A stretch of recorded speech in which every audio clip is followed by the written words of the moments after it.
Surprise, surprise, surprise. Or maybe it's not a surprise. I don't know. Maybe you people tuned in to this thing expecting to see me, Malcolm Tent, currently sitting here in his leisure den at the Bon Air Chicken Farm in Danbury, Connecticut. But if you weren't, surprise, it's me with another in the long-running series of ANTiSEEN shoot interviews. Yes, sir. Yes, ma'am. I've got this nasty ongoing Jones to try to interview everybody I possibly can who's affiliated with the story of the death train itself as it rolls down the tracks, crushing all in its path. Yes, all the alum, all the past members, road crew, anybody I can get my mitts on, I'm going to talk to. And today, we have one of my illustrious ancestors in the rhythm section. And this is pretty cool because we've done a lot of bass player summits with ANTiSEEN, but now we're going to talk to one of the most elusive specimens in the ANTiSEEN menagerie. We're going to talk to an actual honest-to-God drummer today. Not just any drummer, but the drummer named Phil Keller. Phil, are you there? Yes, sir. Thank you for that glorious and wonderful introduction, sir. You flatter me. Elusive is a wonderful word for it. Right? the ANTiSEEN history is replete with the woes of the ever-changing drummer. So I'm glad to have filled that role for round about 5 years. So pretty good run.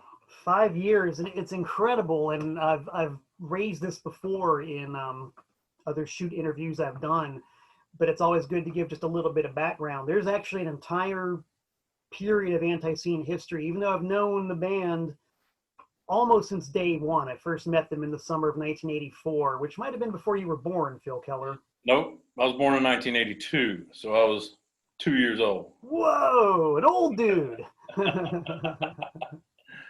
All right, so when you were 2 years old, yes, I first met the band. There you go. And as things happen, time went on. At some point, we kind of lost track of each other. We sort of drifted apart. And when I was talking to you earlier, it turns out that I lost track of them around the late 1990s, which is almost exactly when you started to get associated with them. Yeah. I had a weird, not really weird, but just a few year intermittent introduction to the band leading up to when I had the first introduction. And, the first thing I ever heard was through an old buddy of mine. He played me the Zuma CD of Eat More Possum, which I think everybody knows that recording is pretty horrible. Well, the mastering, not the recording, the mastering, the mixing and the mastering, all that versions. So I heard it and I was like, all I heard was, Joe's guitar. And I was like, okay, I'll have to listen to this another time. I can't really, it was just like, bzzz, and then I caught some of Hostility. I was like, okay, I can see this. And then right about the time TKO Records was getting ready to start doing the Vault series, they started with the CD of Drastic and Royalty. And before that, I don't think it was part of the Vault, but before that they did Screamin' Bloody Live. And I had gotten, hip to those.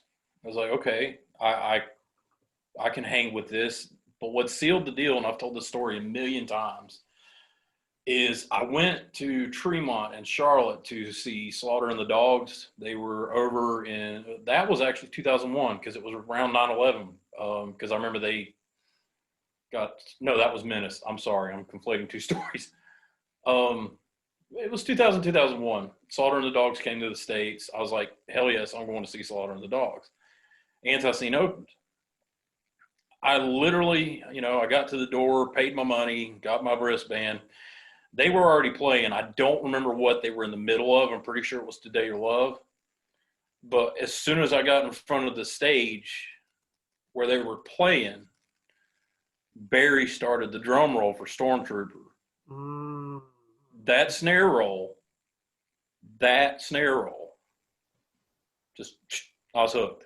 And from then on, yeah, I mean, I fanboy. Not gonna. We were talking fanboy. I totally just marked out at the sound, the performance. Clayton.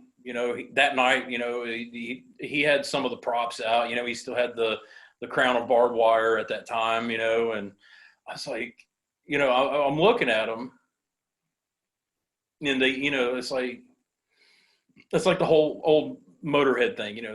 They sound like a punk band, but they don't look like a punk band, and I'm fine with that. Yeah. I don't care. This is too good not to, just dive headfirst in, and that's what did it. And soon after, every time a Vault release came out, I got it. Started hitting up friends of mine to start collecting back catalog of records and EPs. There's a ton of us out there that have spent many hours of collecting and tolling over ANTiSEEN's prolific vinyl collection out there. I don't think anybody's got everything. I think that's an impossibility, but we're trying.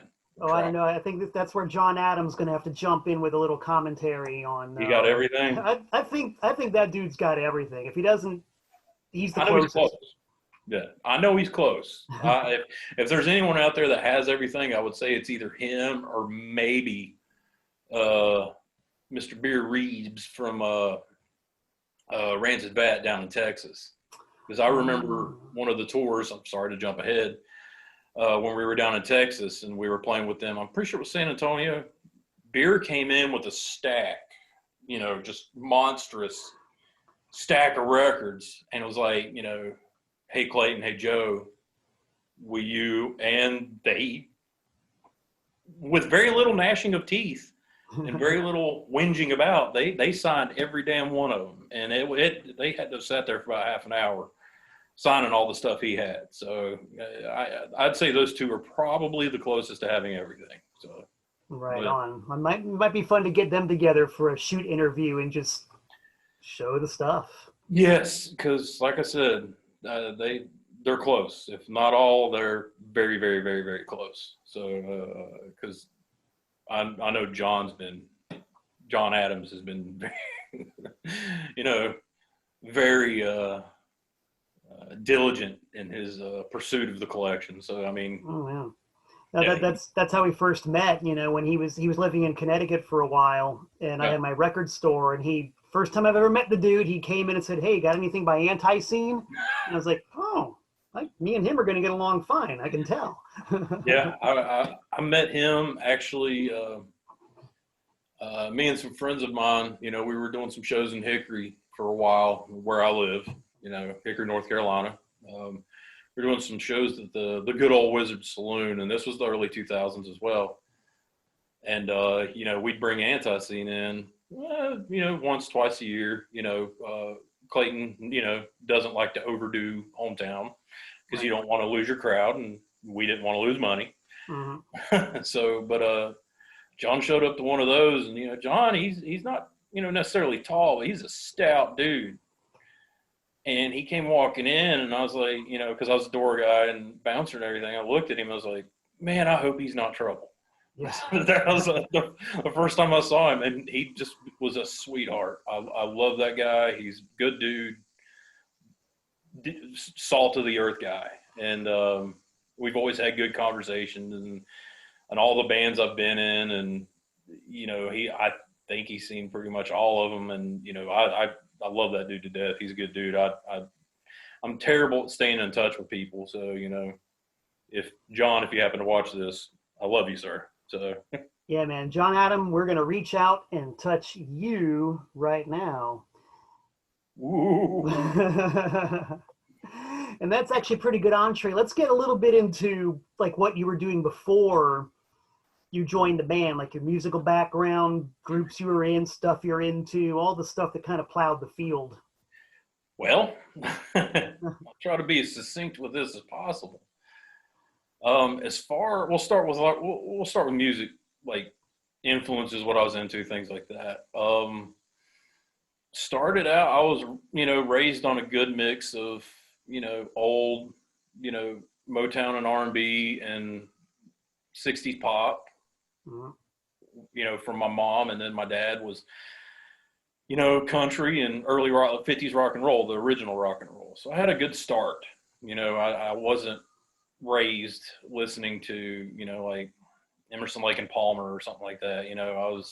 Thank God. Yeah, I had a good, aggressive start, and not aggressive, but you know what I mean, and, my older brother, Bob, he hit me to,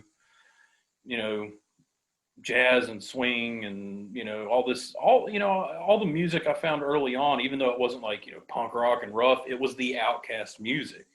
It was dangerous in its own way. In the 20s and 30s, jazz musicians were looked at as outlaws, So it's like, you can still hear and feel that quote unquote danger, even when I still listen to certain things today, I'm like, okay, I feel it, but progressed from that. I was 11 years old. I was watching PBS, The History of Rock and Roll. This is a very nerdy way to get into punk rock, but this is how it happened. I was 11 years old. Whatever it takes. I mean, that's what I'm saying. I was 11 years old. I was watching History of Rock and Roll on PBS, and they first started, I don't remember the program through and through, but I remember the impact. It was, they started with the early guys, the Stooges, MC5. I was like, okay, I'm liking this. I remember this thought in my head, and then they showed the New York scene. They showed the Dolls, Heartbreakers, Ramones. I'm like, okay, this is amazing. And then they showed England. They showed the Pistols. They showed the Damned. And that's what got me. The English and the European scene, while I'm not slouching the American scene at all, the English and the foreign scenes is what really hooked me. It was,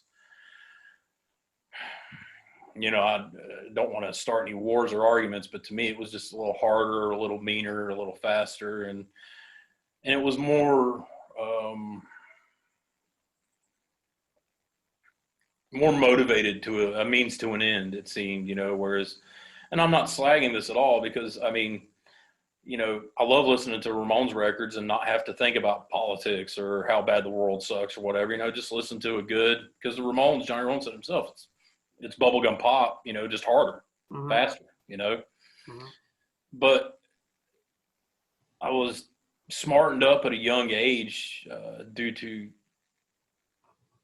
certain aspects of my life, to how the world worked. And then that's why the more political, the more aware side of punk rock grabbed me, and I've always been very aggressive. So the faster, the better, gets the old adrenaline going.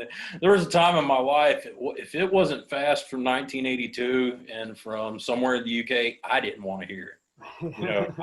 I'm not going to lie. I'll be the first to admit that. Had the whole, painted studded leather jackets, I dove head first into it, and Sure. Not gonna lie. And, I found my early introductions into, the Oi and the skinhead scene as well overseas, the proper skinhead scene, not the boneheads. I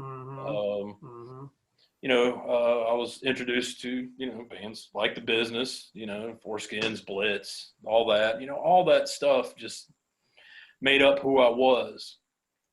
And it was my fuel, and it was my passion. It was my everything, and that spiraled into starting my first band that I was I'm going to say vocalist because I didn't sing. I screamed, whatever. 16, 17 years old, start first band, it was mostly covers because we had all these songs that we loved and we're like, God, let's play that. Let's play that. Let's play that. Let's play that. I mean, I'm, very markish here, but we did 3 Exploited covers, Yeah, sure. I mean, I'll take a little detour. The first band I was ever in, our first show was 3 Devo songs, 2 Flipper songs. That's how it was. Like, I think in our rotation we had two anti-Nowhere League songs, 3 Exploited songs, 1 GBH song, a New York Dolls cover, and there was one more, a Coxbar cover. So You were consistent, if nothing else. but we had originals too. I still have that. We made a CD, quote, made a CD, and I still have some copies somewhere. I even have a bootleg live recording that we took off somebody's, took the audio off their video camera and, made a bootleg live CD out of it, But, That's so punk rock, it's ridiculous. I mean, really, especially at the time, because this, again, was late 90s, early 2000s. And as this is going on, this whole side world of ANTiSEEN's coming in as well. It's all merging conveniently enough at the same time. Mm-hmm. Because it wasn't just me getting exposed to ANTiSEEN. Of course, Hellstomper, snuck in, Cocknoose snuck in, Limestone, the whole Confederacy of Scums started sneaking in. Like these bands, like, oh well, you've heard ANTiSEEN, check out Hellstomper.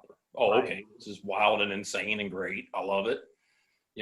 Listen to Limestone. It's like, holy shit, these. They're not messing around, so all this whole world was starting to blend and come together. And I was one of those rare examples of, a politically inclined punk rocker, but I had a sense of humor. Mm-hmm. So I didn't take, I understood tongue in cheek, Yeah, and that is like absolutely key, I think. And I've talked with other people about understanding ANTiSEEN, the art behind it, and a really huge part of it is the humor. It's a very specific type of humor. It's a dark humor, not like dark as in terrible, but it's sometimes you're like, ooh, but you can't help but laugh. Yeah. It's like with the Eagle logo and everything's like that. You look at it like, oh, that's hard. That's hard. Yeah. That's awesome. Oh yeah. Perfect example. That's like the best example. Yeah. I think it's hilarious, but Yes. wow. But you look at it, and you're like, ooh, that's good. That's good. You can't help but and I always had a little on the darker, heavier side of sense of humor. So it didn't. I don't want to say the joke because the band's not a joke, but I got the joke. You know what I mean? Do you understand what I'm saying? Sure. Yeah. And I can't really think of how to, express that. And,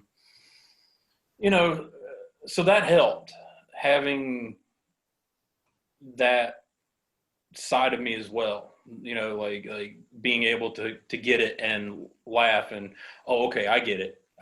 It's not what it appears. It's not what you make it to be. This is what it really is, and Right.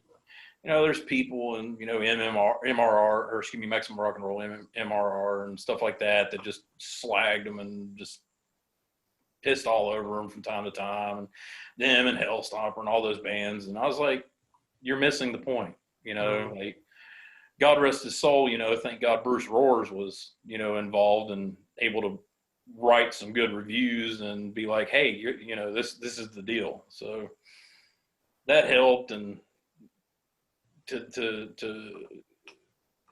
I don't want to say be comfortable with it, but really fall in love with it. Fast forward through all this mess.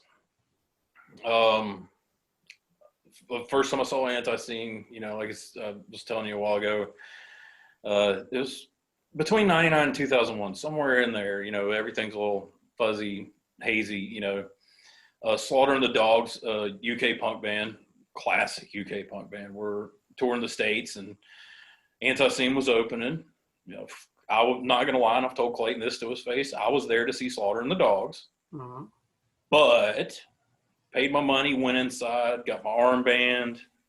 Like I said, I think they were finishing up Today Your Love, which I'm going to say I'm about 100% sure they were, because what got me was when Sir Barry Hannibal started that role for Stormtrooper, Mm-hmm. and I was hooked. That's all I needed was that snare roll. And, you know, I'm a big ANTiSEEN mark, but I'm also a big Barry Hannibal mark, and he knows it, and I think it annoys him. But, that snare roll, something about the way he played it. I know, you know, Greg played it first. I love Greg, the way he plays, everything, but just something about the way Barry did it.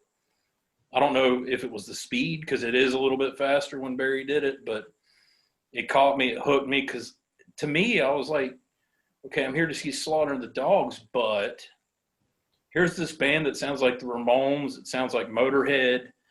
You know, it sounds like this blending of all these bands that I adored, and it's right here in my backyard. So fell head over heels in love. Played in a few bands after my first band. Some of them will remain unnamed.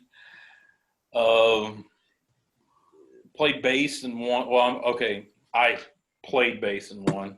It was somewhere between, you know, Sid Vicious and, you know, Dee Dee Ramone when he first started playing.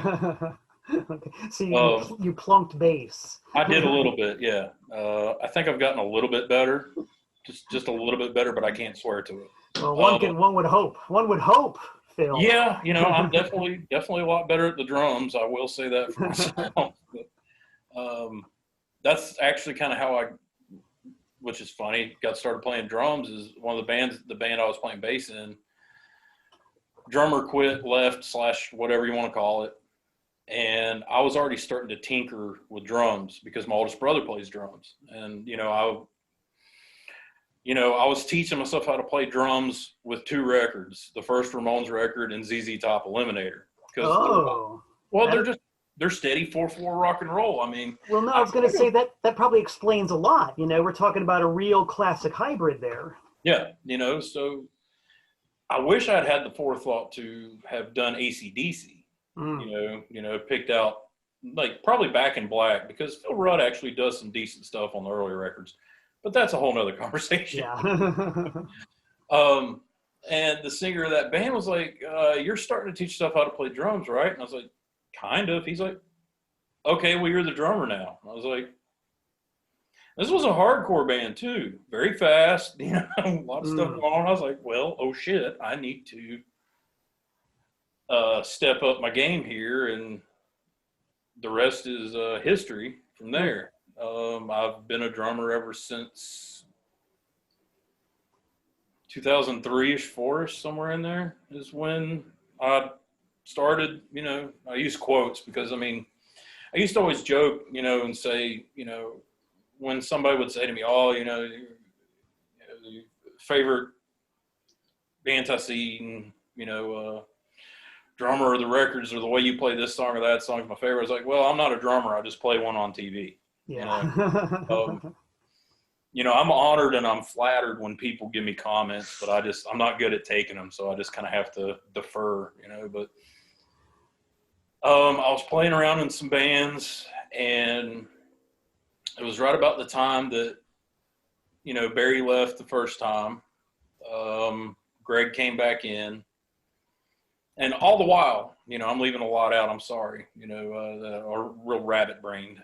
But all the while, I'd already made a real good friendship with Joe Young and his brother Barbecue. Yeah. And how did that come about? Maybe just give us a little bit of background. That was from Joe was the first person I said anything to. It was that night at that Slaughter and the Dog show, because Joe, as we all know and remember, was so damn approachable. Mm-hmm. You couldn't, he didn't meet a stranger, him or his brother, him or Barbecue. You weren't strangers, if you came up to him for being a dick, that's one thing, but you could still approach him, Right. So it started with just, love the show, love your guitar, the general flatteries that you give as, a fan. And, he's like, yeah, we live up in Lenore, which is 20 minutes up the street from, I work in Lenore right now.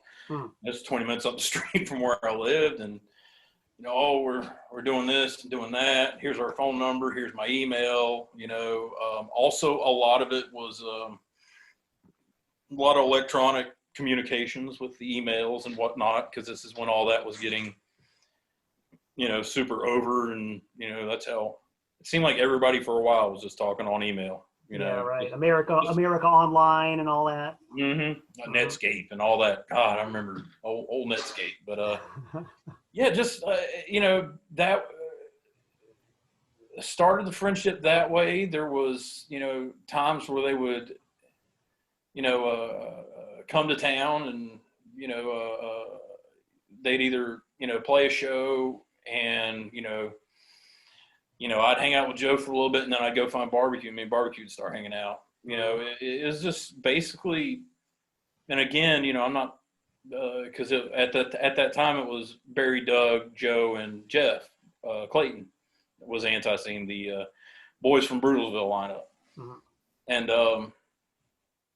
Doug, as big as he is, he made it kind of like, it seemed slightly unapproachable, because he's a big dude, and you're just like, okay. So, you try to wait for an opening to approach him, at least at the time. Clayton, he could be very introverted and shy. And after you've seen him bleed buckets everywhere, it's kind of hard to go talk to the guy. Yeah. There was a couple times I give him some complimentary statements, and he's like, thanks. And that's all I got. So I was like, okay.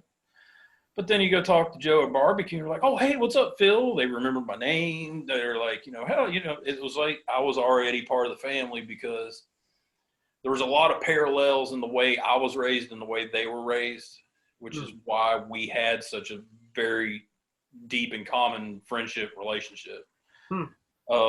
Just, Southern boys that found punk rock, and everything in between, sports and racing. And I loved the Dallas Cowboys.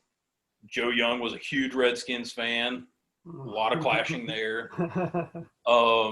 My paternal grandfather worked for Mom and Pop's Ham, which was a sponsor for Dale Earnhardt, which Joe, yeah, you know where I'm going. Yep. So, number 3 came up a lot. So there was this commonality of being Southern boys, but having this other world that we were also a part of, that we met in the middle on. And that's why it was, it was really close. And, it was family. Like with several years, it felt like we were family. It didn't take long for that connection to establish. And when it happened with, Clayton, it didn't take long either. Once he finally, either realized I wasn't just a schmuck and, actually, thought the band was everything I was saying it was, or I don't know what initially, maybe it was through business, booking him here in Hickory, the 2 tours he did with the Murder Junkies on the reunions, I don't know if it's through business or whatever, but, he opened that door and we became friends, and quickly, again, it became a very close relationship that we still have to this day. I, hope I'm not embarrassing him by saying that, but, I mean, some things are kayfabe, but, I'm still very, very close with Jeff, and, that's it. Once you're brought into the family, you're in the family. And that's one of the things I always liked about ANTiSEEN and the fans. And, it was not just family as in, band members. It was a family as in the fans and the band. It was all the same. And that's rare in any scene, any type of music, anything, and yeah, there's occasionally little squabbles and fights and arguments, but you're still family. And, even still to this day, we all may not see eye to eye on everything, but we know each other at the base and at the heart of each other. And we know, we're good people. You're a good dude. Barry's a good dude. Russ is a good dude. Jeff's a good dude. John's a good dude. We know these people at the core are good folks, Right. you know, and that's what that's what holds the family together, you know. Just like any real family. So I mean, that's all that, you know. God, that went off the rails a little bit. Sorry, you know. Sometimes I have to be wrangled when I'm talking. No, but that's an important point, and that's one Yeah. it's come up periodically. Like whenever anybody talks about the group, I mean, you've got this entity. It's gone on for 36 years now, coming up on 37, Yeah. and that's really the only reason that something like that, in my opinion anyway, that something like that can continue for as long and successfully as it has. You know, you can't buy that kind of support, friendship, No. dedication, whatever. It's got to be a part of you. It's got to be in you. It's got to be in and a part of those around you, I think. There's, you know, okay, there's bands, there's, you know, sports teams, you know, whatever, that have bigger followings. But I dare say there's not a truer following than ANTiSEEN fans. Yeah.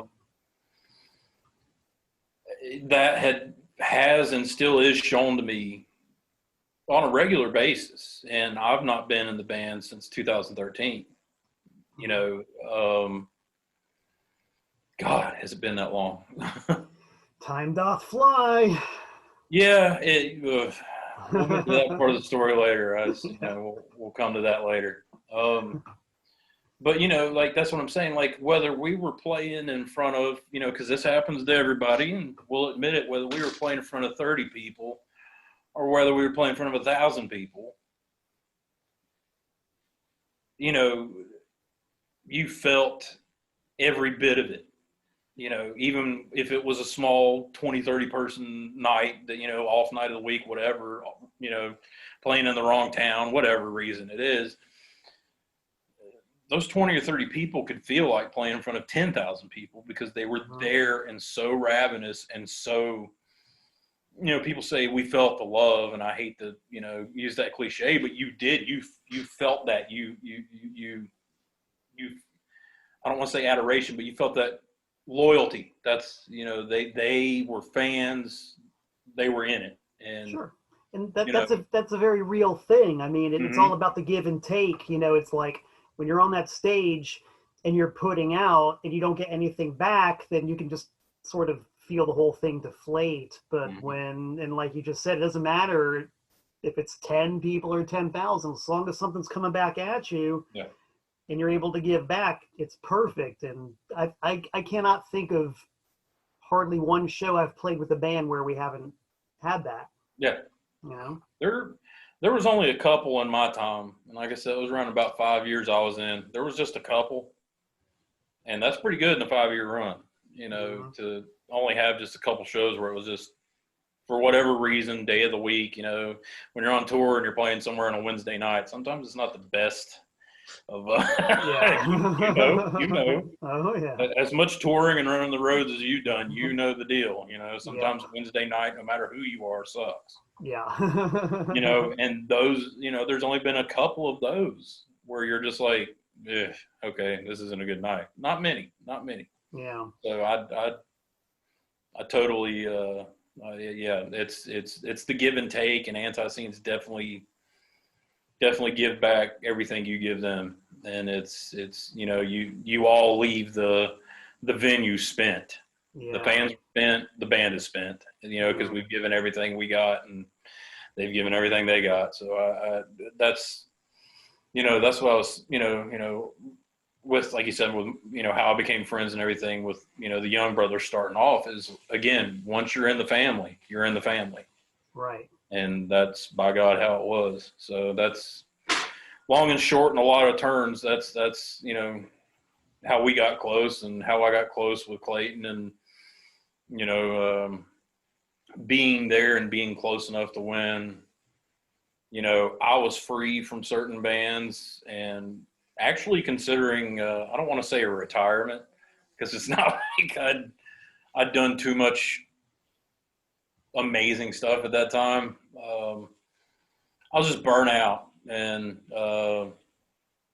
one day got the call and to Well, it's not so much a call to, like, I got hit to, well, like I said, it was after Barry had left the first time. Greg came back in, and he was, having a rough go of some things, and, physically as far as playing. And,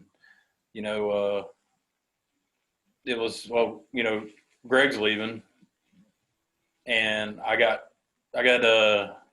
inside tip, Greg's leaving, why don't you come try? And that came from Joe Young himself. Mm-hmm. And oddly enough, from barbecue too, because I guess Joe told me. And at the same time, Doug had left and John came in. So it was like, okay, there's going to be a whole new rhythm section. And I remember I told Joe, like, okay, well, I'll come up and let's me and you just jam just to see, And we, right there in that tiny little Repo Depot record shop, he moved everything out of the middle of the floor. I set up my drums. He had his amp. He said, just call him out and then, we'll play him. I was like, okay. And me being the fanboy and the mark that I was, I would start naming tunes, and he's like, you know how to play that? And I'm like, yeah. He's like, well, I can't remember, so let's pick another one. I was like, okay. He's like, well, I haven't played it in 20 years. Okay, well, I'll pick another one, Or I'd have to give him, structures. He's like, man, you really know our stuff. I was like, well, I'm a fan. So, of course I know your stuff. And this was in the summer of 2008. And finally got together with John and Jeff and Joe and had an official audition. And on July 31st, my birthday that year, 2008, I got this text message. I was at work. I got a text message from Clayton because we'd already become friends and everything, so we had each other's numbers and contacts. And Clayton texted me. He's like, so you want to be a drumming man? I still have this text message saved. I don't think he knows that. I still have this entire chain of text messages saved from him from 12 years ago. He's like, do you want to be a drumming man? And I said, yeah, sure, I guess. Just kind of, like, oh, well, maybe not. Kind of taking the piss. I'm at work flipping out like, oh, shit. And he's like, and then his next text, this is how quick Jeff is. His next text after I was like, oh, yeah, I guess. His next text was like, okay, you're the new drum tech. That quick. I was like, God damn. Like, what? I was like, he's quick with that wit. And then he's like, no, man, you're in. Yeah, he was like, you're in. And I was like, okay, let's do it. Yeah. That was the start of that. I mean, there's not a lot, but just, there's not too much either musically I've done that I'm leaving out. It's not like I have such a prolific background. It's just, a lot of stories. Well, I mean, I throw this out there. I think one of the things that helped Clayton and Joe and barbecue either become, I don't want to say a fan of my drumming or be aware of my drumming, is when I was in the Flat Tires. We did a few shows together. Clayton would come see us. A couple times we got the Young brothers to leave the house and come see us, which was amazing. Yeah, you know that story. And we played up on the porch there. I think we were the first band to play on the porch at Repo.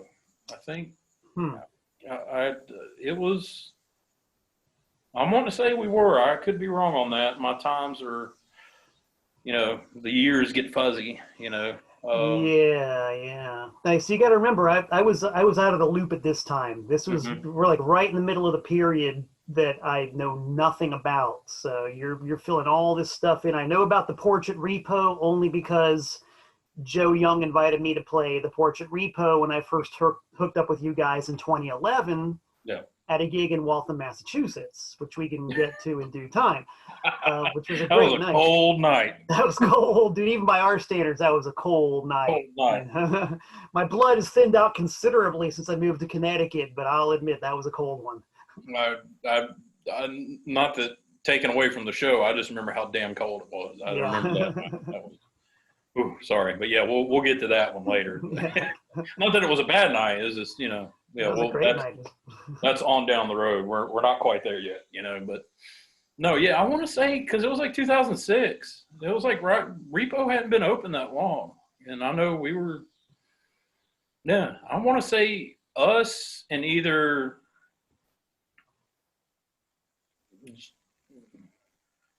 It was us and JB Beverly, I want to say. Oh, right. I want to say. I could be wrong, but we were the firsts, period. I do know that, Right. Oh, and you know what? We should establish a little bit of background first, because when you talk about playing the porch at Repo, I think we should kind of set the scene of where Repo was and what it meant to play on the porch out there. Like Lenore. Yeah, Repo Depot. I mean, it is what it is. It was a shack.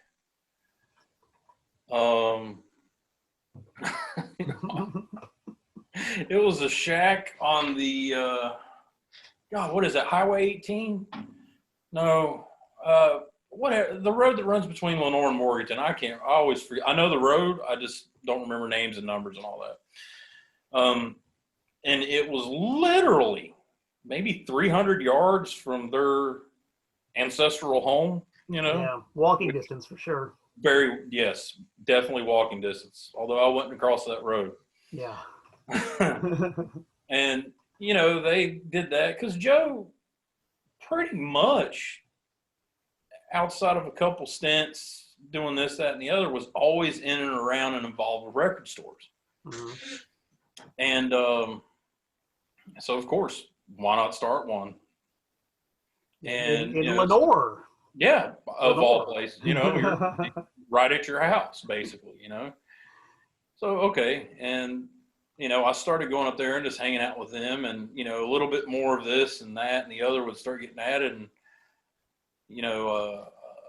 I remember when I really started paying attention to the 7-inch records that they had nailed. Yes. up on the outside. Yes, it was on the posts outside, along the paneling at the top almost as a decorative trim was these 7 inches. And I remember seeing a test pressing for their Sub Pop record up there. It was warped. It was oh no, I'm not done. It was warped. It was cracked. It had been beaten up by the sun. And I said, Joe, it's fucking test pressing for your Sub Pop record. Oh, I know. That was his response. Like, oh man. I was like, dude, I would have paid you money. He's like, well, I would have just given it to you. I was like, well, why didn't you tell me? It was one of those moments where it was just like, God, Joe, like, but yeah, the actual footage inside the store was maybe 20 square feet, if that. It was small, tiny. Like you said, a shack. It was very shack-like in there.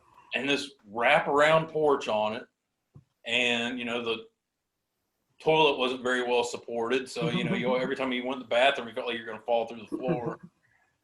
And the Young brothers decided to, hey, I want to do a show up here. I want to have a party up here. And he was like, he asked us, and I think he said, we got JB Beverly coming through, and it was actually, I think, coincided with a gig he was playing at the Wizard that we'd booked. And so we end up playing a gig on this little shack porch facing a major highway in Lenore, North Carolina. There's about maybe 50, 60 people there the first time. It was basically just a big free show party, thing. And then they started, since they were like, hey, it's our shop, it's our land, screw it, let's have some folks here.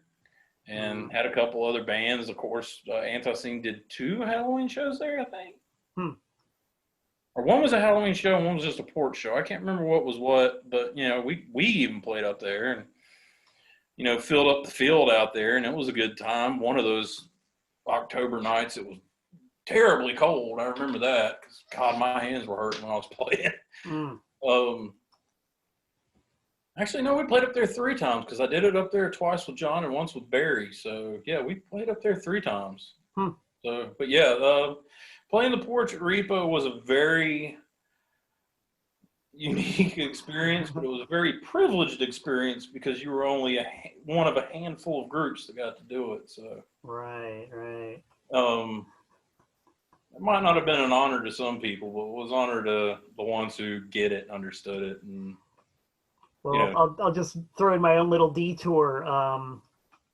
That night in Waltham, Joe invited me to go to Lenore and play on the porch, and for whatever reason, which we'll get into later, it never happened. And I do kind of regret that, because once I got there and saw what Repo Depot was like and where it was and what the porch and the shack and the field was, I really kind of wish I had gotten a chance to do that. Yeah. It was. I hate you didn't. It was something else to do. Like I said, and plus also that's another thing. One of the I can't remember if it was Lenore City Jail or Colwell County Jails right there behind it too. So that made it even a little more entertaining. That there was a jailhouse, right in back behind this little building. You got a whole other captive audience. Yes, we did. We did very, very good. If my computer wasn't sitting on my snare drum, I'd give you a rim shot right now. Yeah, no. So I mean, that's the thing about it. It wasn't like going and playing, CB's or the Winterland or Hammersmith or something like that. But it still had its own unique air to it. Like you're out in the middle of this field at a shack playing a punk rock show. Like, what are we doing? So like, it was the CBGB of Lenore, dude. it most certainly was. And it also, because I think, it started because at their other stores they had around Lenore, they had 3 different stores, not at the same time, but they were in 3 different locations.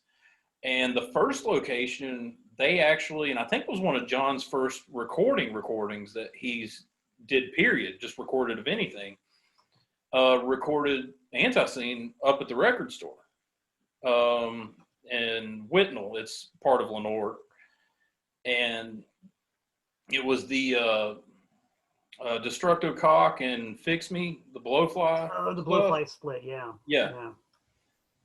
That was at their first location. Their second location was right downtown and too small to do anything, so they never did anything there. But I think the germ of the idea started with them recording at the first one. And the Young brothers thinking it's pretty awesome not to have to barely leave their couch to get some live entertainment. Yeah.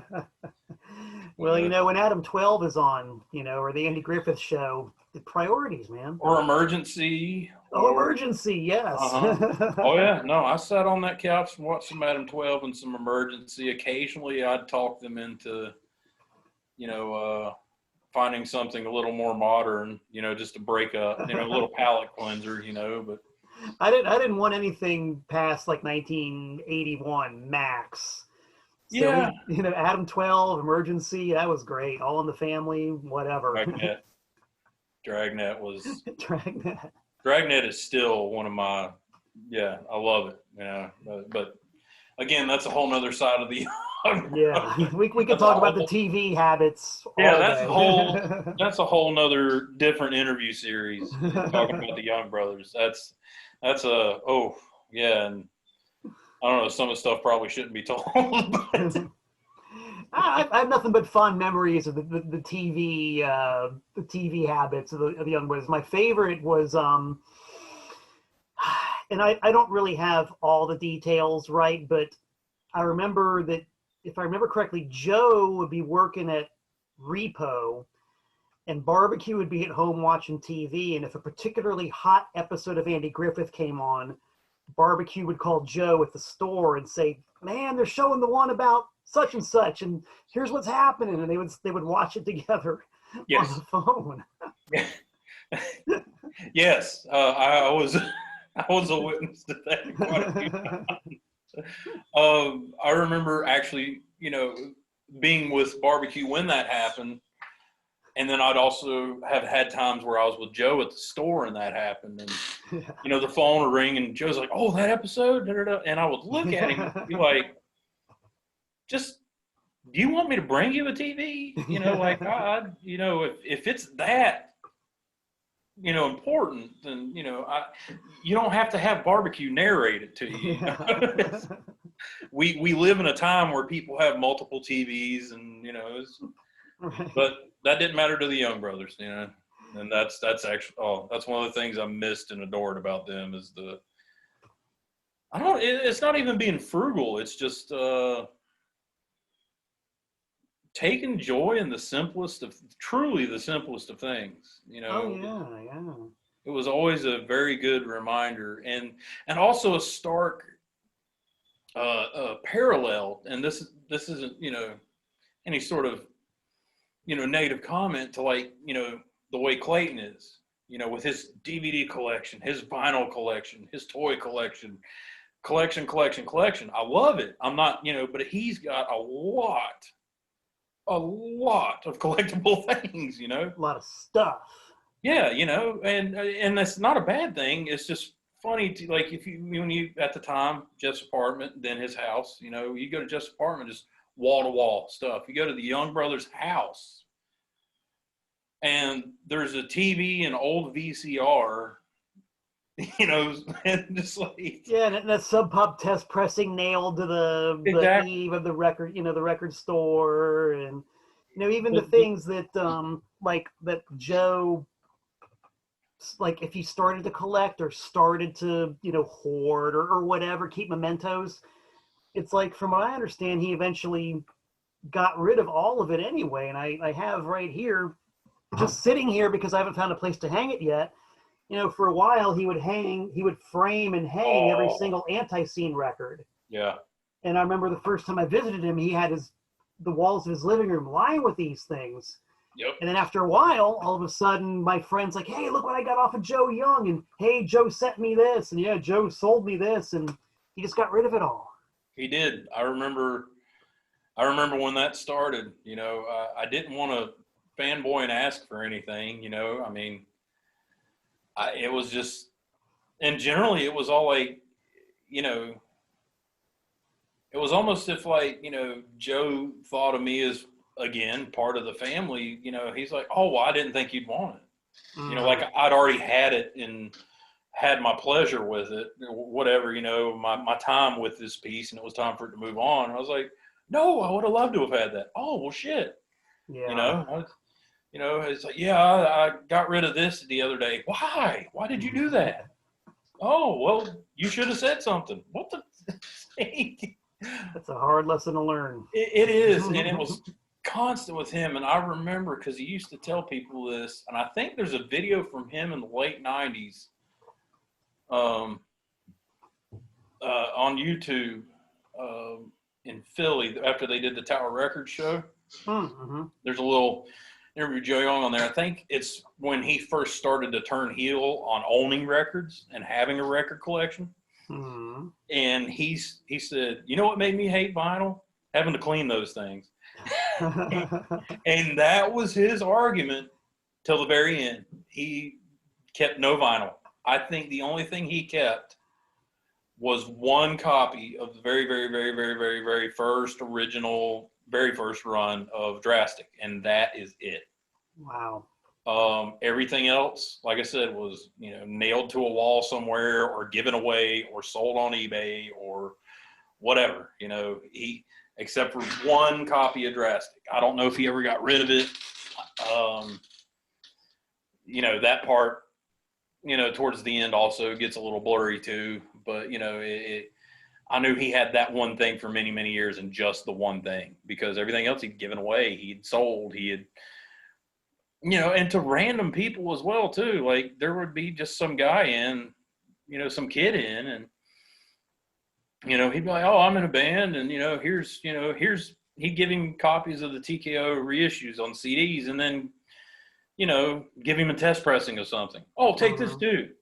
And you're like, I'm a fan, you know, It's some random kid and you're giving this stuff away. What are you doing? You know, no. But you know what's interesting? I've heard a lot of stories about that from the people who received those things, and I'm sure that he gave a lot away to people who didn't care one way or another. But I think he made some like fans by doing that. You know? Oh, I knew what he was doing. I mean, it still doesn't mean it's not gonna, you know, provoke or invoke my jealousy of. Well, it's like, why not me, Joe? Why not me? Yes, it's, you know, I'm only human, so I mean, there's parts of me that feel that way, but no, I knew what he was doing. You know, I mean, it's just, you know, we all had our older friend, brother, cousin, uncle, guy in the scene that hipped us, you know, and that's what Joe was doing. He was hipping these Caldwell County, North Carolina kids to, you know, hey, there's more out there than, you know, Toby Keith and Leonard Skinner. Mm-hmm. You know, listen to what you want. I don't mean that remark disparagingly, but, you know, he was hipping them to this other world. And Joe did that. Like you said, he would, you know, just some kid, you know, oh, here's this. Kid would listen to it, had a fan. And then that one fan would hook 10 or 15 others, you know, and, you know, whether there was a business or a purpose mind behind it, or I was just him wanting to be that cool guy, you know, he did it. And I'm pretty sure it was just him wanting to be that cool guy. Joe was savvy, but I don't think he was savvy enough to think this one test pressing I give somebody is going to hook, you know, 15, 20 kids. I don't know. I think it might have been a combination of the two. You know, if you want to draw the Andy Griffith parallel yet again. That's fair. You know, Andy Griffith always knew what he was doing. Yeah, I'll give you that. Yeah, yeah. Well, and also you spend enough time with Jeff Clayton, you learn you learn that art too of how to, you know, and that's not a disparaging remark either. That's admiration of his business acumen, you know, as far as hooking people and, you know, doing things and promotion and, you know, but then again, you know, it all goes back a shared love between all of us to pro wrestling. Yes, yes. And you know what? I'm going to call a break right now because we've already gone on for an hour. Okay. Yeah, we've given the people a solid hour. Hey, I'm the 60-minute man. Yep. He's right behind me. I don't know if you see the champ behind me. Woo! The champ is here. This is an awesome part to break off. And then when we do episode 2 of the ANTiSEEN Shoot interview series, we're going to jump right into the wrestling, because if you don't get wrestling, there's a certain band that you're probably never, ever, ever going to get. You know what I'm saying? You know, here's the deal, and I'll finish with this for today. If you're not hit to the wrestling game, one, I feel sorry for you. 2, there's a good chunk of songs that you're not going to get and you're not going to love and you're not going to appreciate the amazingness of. That's right. And number 3, you're lost. You're you know, a very famous podcaster and manager right now has a saying that I forget who he took it from, but you know, you're just walking through the men's locker room whistling "Stranger in Paradise" because you don't know where you're at. You're not a real man. You're not a real man, a real woman, a real person if you're not into the only real sport. The sport of kings, the sport of legends, the sport of professionals, professional wrestling. Gotta love the wrestling. Gotta love it. That's correct. And we'll swap perspectives on Tales of the Squared Circle when we get into the second episode of this shoot interview with Phil Keller.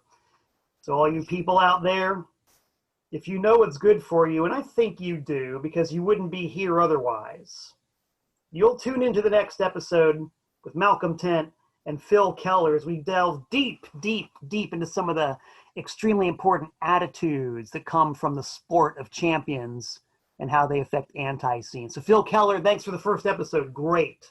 Thank you, sir. I appreciate the honor and the privilege of this. Right on, man.